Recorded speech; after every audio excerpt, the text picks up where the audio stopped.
Assalamualaikum warahmatullahi wabarakatuh. Yang terhormat dosen pengampu mata kuliah kurikulum pembelajaran Ibu Ida Lisdawati MHU. Kemudian teman-teman yang saya banggakan, izinkan saya memperkenalkan diri. Nama saya Riani Anjani dari kelas A2 Pendidikan Bahasa dan Sastra Indonesia tahun angkatan 2020 dengan NIM 20210134. Di sini, saya akan memaparkan tentang konsep dasar pembelajaran. Yang pertama adalah hakikat pembelajaran. Menurut Undang-Undang Nomor 20 Tahun 2003, pembelajaran adalah proses interaksi peserta didik dengan pendidik dan sumber belajar pada suatu lingkungan belajar. Yang kedua, pembelajaran adalah kegiatan guru secara terprogram dalam mendesain instruksional untuk membuat siswa belajar secara aktif, yang menekankan pada penyediaan sumber belajar, menurut Sagala tahun 2011. Lalu, yang ketiga, pembelajaran adalah seperangkat peristiwa-peristiwa eksternal yang dirancang untuk mendulang beberapa proses belajar yang bersifat internal. Dari pemaparan di atas, kita dapat mengambil suatu kesimpulan, jadi pembelajaran itu adalah interaksi peserta didik dan pendidik. Kegiatan guru yang terprogram untuk membuat peserta didiknya belajar secara aktif, menggunakan peristiwa eksternal atau peristiwa di luar untuk membuat beberapa proses pembelajaran yang bersifat internal. Lalu ada hakikat belajar. Belajar pada hakikatnya adalah proses interaksi terhadap semua situasi yang ada di sekitar individu. Belajar dapat dipandang sebagai proses yang diarahkan kepada tujuan dan proses berbuat melalui berbagai pengalaman. Belajar merupakan proses melihat, mengamati, dan memahami sesuatu. Sujana tahun 1989 halaman 29. Yang kedua adalah pembelajaran adalah suatu upaya yang dilakukan oleh seorang guru untuk pendidik untuk membelajarkan siswa yang belajar. Menurut Mudhofir tahun 1987 halaman 30. Dari dua pemaparan di atas, kita dapat mengambil garis besarnya, yaitu pada garis besar ada 4 pola pembelajaran. Yang pertama adalah pola pembelajaran guru dengan siswa tanpa menggunakan alat bantu atau bahan pembelajaran dalam bentuk alat peraga. Maksud dari pola pembelajaran guru dengan siswa tanpa menggunakan alat bantu adalah guru menjadi satu-satunya sumber pembelajaran bagi siswanya. Bisa dibilang juga proses ini atau pola ini adalah di mana guru berceramah materi kepada siswanya. Yang kedua adalah pola guru menggunakan alat bantu dan alat peraga. Pola guru menggunakan alat bantu dan alat peraga adalah guru menggunakan alat bantu dan alat peraga untuk lebih memberikan pemahaman kepada siswanya, agar siswanya lebih mengerti dan lebih memahami materi yang diberikan. Yang ketiga adalah pola guru untuk menggunakan media. Pola guru yang menggunakan media adalah, maksudnya, guru memberikan satu media kepada siswanya, seperti contohnya adalah media visual audio. Hal itu bertujuan untuk mempermudah guru menyampaikan materi dan mempermudah siswanya untuk mengerti materi yang disampaikan oleh gurunya. Adalah pola media dengan siswa atau pola pembelajaran jarak jauh menggunakan media atau bahan pembelajaran yang disiapkan. Di era pandemi ini, tidak memungkinkan untuk peserta didik atau siswa dan pendidik atau guru ada dalam satu ruangan yang bersamaan. Tetapi pendidikan tidak boleh berhenti. Maka pola media dengan siswa atau pola pembelajaran jarak jauh digunakan agar guru tetap bisa berinteraksi dengan siswanya dan guru masih tetap bisa menyampaikan materi kepada siswanya. Lalu ada perubahan paradigma pembelajaran. Yang pertama adalah paradigma pembelajaran baru. Ada konsep pembelajaran inovatif, berpusat pada siswa, dan guru berperan sebagai fasilitator dan motivator. Artinya, siswa dijadikan titik terberat untuk menyampaikan suatu materi dan memahami suatu materi. Guru hanya berperan sebagai fasilitator atau memfasilitasi muridnya atau siswa untuk menyampaikan atau mengerti suatu materi. Lalu ada paradigma pembelajaran lama, yaitu proses pembelajaran dimaknai sebagai transfer ilmu dari guru kepada siswa, sehingga guru menjadi satu-satunya sumber informasi. Nah, maksudnya paradigma lama ini menitik beratkan kepada guru sebagai salah satu-satunya sumber belajar bagi peserta didiknya atau siswa. Lalu ada peranan guru. Yang pertama adalah guru berperan sebagai mengajar. Guru berperan sebagai pengajar adalah guru memberikan materi kepada siswanya. Guru menyampaikan materi kepada siswanya. Yang kedua adalah guru sebagai pembimbing. Guru sebagai pembimbing adalah guru yang membimbing siswanya untuk memahami dan dapat mengembangkan materi yang telah disampaikan. Guru yang ketiga adalah guru sebagai ilmuwan, yaitu guru yang menciptakan atau menemukan metode baru pembelajaran yang memudahkan untuk mencapai materi yang akan dicapai dan menyampaikan materi kepada para siswanya. Yang terakhir, yang keempat ada guru sebagai pribadi. Guru sebagai pribadi maksudnya adalah guru sebagai contoh atau pribadi untuk para siswanya. Maka guru dituntut untuk menjadi pribadi yang baik. Guru harus berperan sebagai motor penggerak terjadinya aktivitas belajar dengan cara memotivasi siswa atau motivator, memfasilitasi belajar atau fasilitator, mengorganisasi kelas atau organisator, mengembangkan bahan pembelajaran atau developer atau desainer, menilai program, progres, hasil pembelajaran atau evaluator, memonitor aktivitas siswa atau monitor, dan lain sebagainya. Ada landasan konsep pembelajaran. Yang pertama adalah filsafat. Kemudian, yang kedua adalah komunikasi. Yang ketiga ada psikologi. Yang keempat ada sosiologi. Yang kelima ada teknologi. Lalu ada proses pembelajaran. Proses pembelajaran adalah semua pembelajaran manusia pada hakikatnya mempunyai 4 unsur, yakni persiapan atau preparation, penyampaian atau presentation, pelatihan atau practice, penampilan hasil atau performance, menurut Mir, tahun 2002, halaman 103. Yang pertama adalah persiapan atau preparation. Pada persiapan yang berkaitan dengan mempersiapkan peserta belajar untuk belajar. Tujuan tahapan persiapan adalah untuk menimbulkan minat peserta belajar, memberikan mereka perasaan positif mengenai pengalaman belajar yang akan datang, dan menempatkan dalam situasi optimal untuk belajar. Jadi di sini guru mempersiapkan agar peserta didik bisa merasakan hal yang positif dalam pembelajaran, agar hal positif itu digunakan untuk membuat atau menempatkan situasi optimal untuk belajar. Yang kedua adalah penyampaian atau presentation. Tahapan penyampaian dalam siklus pembelajaran dimaksudkan untuk mempertemukan peserta belajar dengan materi belajar yang mengawali proses belajar secara positif dan menarik.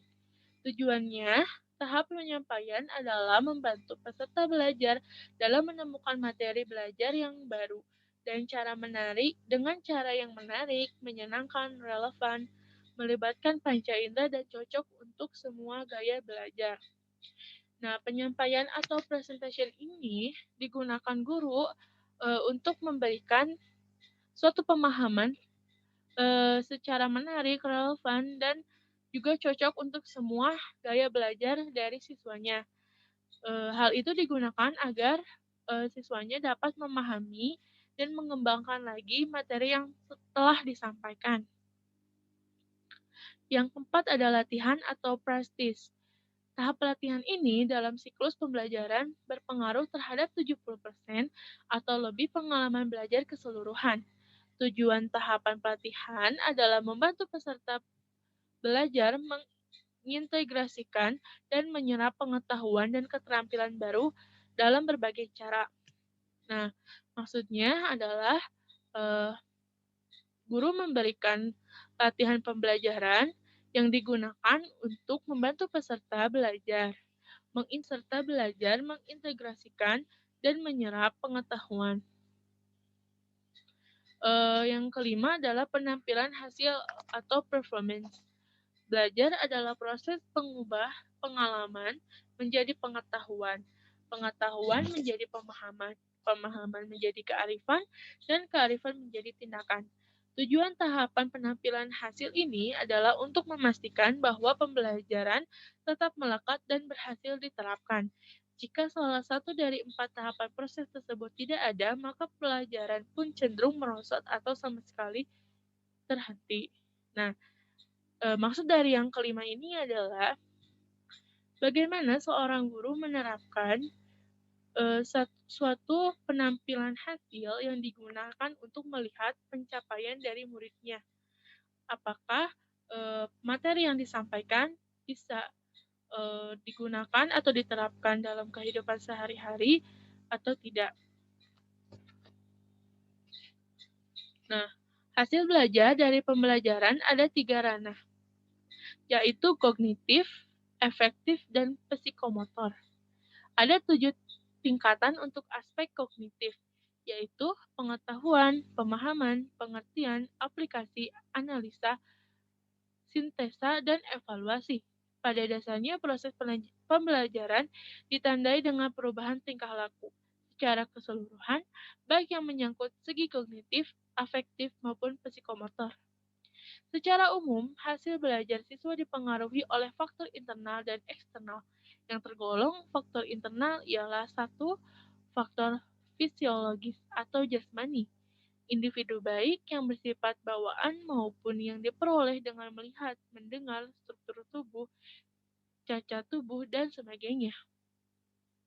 Yang kedua adalah faktor psikologis yang meliputi faktor intelektual yang terdiri atas faktor potensial yaitu inteligasi dan bakat.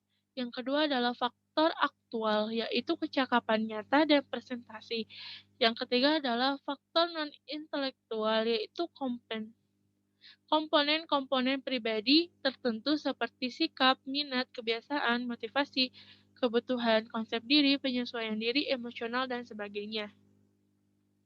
Yang ketiga ada faktor kematangan baik fisik maupun psikis yang tergolong faktor eksternal, ialah faktor sosial yang terdiri atas faktor lingkungan keluarga, faktor lingkungan sekolah, faktor lingkungan masyarakat, dan faktor lingkungan kelompok. Lalu ada faktor budaya seperti adat istiadat, ilmu pengetahuan dan teknologi, juga kesenian. Lalu ada faktor lingkungan fisik seperti fasilitas rumah, belajar, dan iklim. Dan ada faktor spiritual atau keagamaan. Nah, materi selanjutnya adalah motivasi menuju hasil proses pembelajaran. Menurut jenisnya, motivasi dibedakan menjadi sebagai berikut.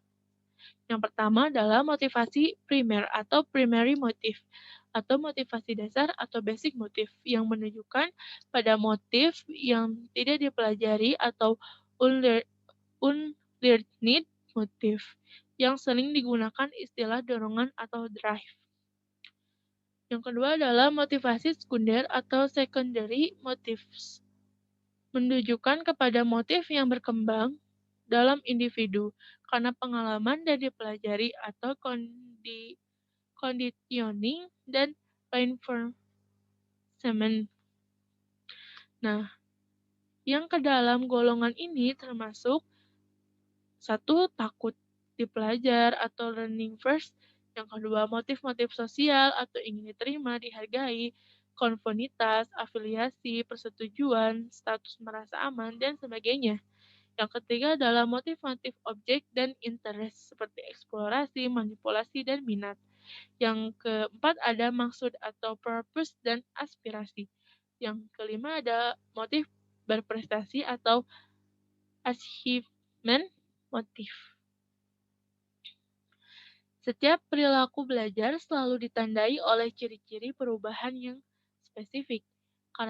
Karakteristik perilaku belajar ini dalam beberapa pustaka rujukan antara lain psikologi pendidikan yang disebut juga sebagai prinsip-prinsip belajar. Di antara ciri-ciri perubahan khas yang menjadi karakteristik perilaku belajar yang terpenting adalah perubahan intensional, perubahan positif dan aktif, juga yang terakhir adalah perubahan efektif dan fungsional. Pengertian aktivitas dan belajar dapat disimpulkan bahwa aktivitas belajar merupakan segala kegiatan yang dilakukan dalam proses interaksi guru dan siswa dalam rangka mencapai tujuan belajar.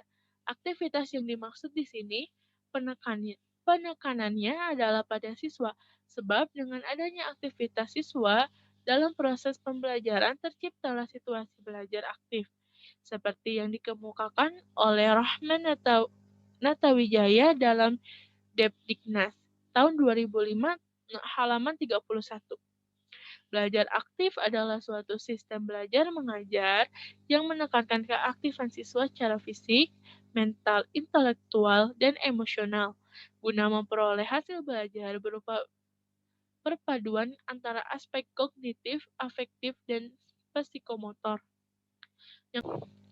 Yang kedua adalah keaktifan siswa dalam proses belajar mengajar, merupakan salah satu indikator adanya keinginan atau motivasi siswa untuk belajar. Siswa dikatakan memiliki keaktifan apabila ditemukan ciri-ciri berperilaku seperti sering bertanya kepada guru atau siswa lain, mau mengerjakan tugas yang diberikan guru, mampu menjawab pertanyaan, senang diberi tugas, belajar, dan lain sebagainya. Upaya pelaksanaan aktivitas dalam pembelajaran. Asas aktivitas dapat diterapkan dalam semua kegiatan dan proses pembelajaran untuk memudahkan guru dalam pelaksanaan asas ini. Maka dalam hal ini dipilih 4 alternatif dan pendayagunaan saja, yakni yang pertama, pelaksanaan aktivitas pembelajaran dalam kelas, yang kedua, pelaksanaan aktivitas pembelajaran sekolah masyarakat, yang ketiga, pembelajaran aktivitas dengan pendekatan cara belajar siswa aktif atau CBSA. Yang keempat, pembelajaran dititik beratkan pada keaktifan siswa dan guru bertindak sebagai fasilitator dan narasumber yang memberikan kemudahan bagi siswa untuk belajar. Lalu ada ciri-ciri siswa aktif dalam belajar. Yang pertama ada seringnya bertanya kepada guru atau siswa lain. Kedua, mau mengerjakan tugas yang diberikan guru. Yang ketiga, mampu menjawab pertanyaan. Yang keempat, senang diberi tugas belajar. Yang kelima, berani maju ke depan kelas tanpa disuruh oleh guru. Yang keenam, siswa berbuat sesuatu untuk memahami materi pembelajaran. Yang ketujuh, pengetahuan dipelajari, dialami, dan ditemukan oleh siswa. Yang kedelapan, mencoba sendiri konsep-konsep. Yang kesembilan, siswa mengkomunikasikan hasil pemikirannya. Selanjutnya, sebelum merancang pembelajaran, seorang guru harus menguasai sejumlah teori atau filsafat tentang belajar, termasuk beberapa pendekatan dalam pembelajaran. Teori belajar tersebut sebagian sudah dikenal dalam pelaksanaan kurikulum tahun 1984, kurikulum 1994, dan kurikulum 2004. Sebagian bahkan sudah dikenal dalam mata kuliah tentang pendidikan dan pengajaran. Penguasaan teori itu dimaksudkan agar guru mampu mempertanggungjawabkan secara ilmiah perilaku mengajarnya di depan kelas. Berikut ada beberapa teori pembelajaran. Yang pertama adalah teori behaviorism. Yang kedua adalah teori humanisme. Dan yang ketiga adalah teori kognitivisme. Dan yang terakhir adalah teori konstruktivisme. Mungkin sekian pemaparan yang bisa saya sampaikan. Mohon maaf bila ada salah-salah kata dan penyampaian yang kurang tepat. Terima kasih. Wassalamualaikum warahmatullahi wabarakatuh.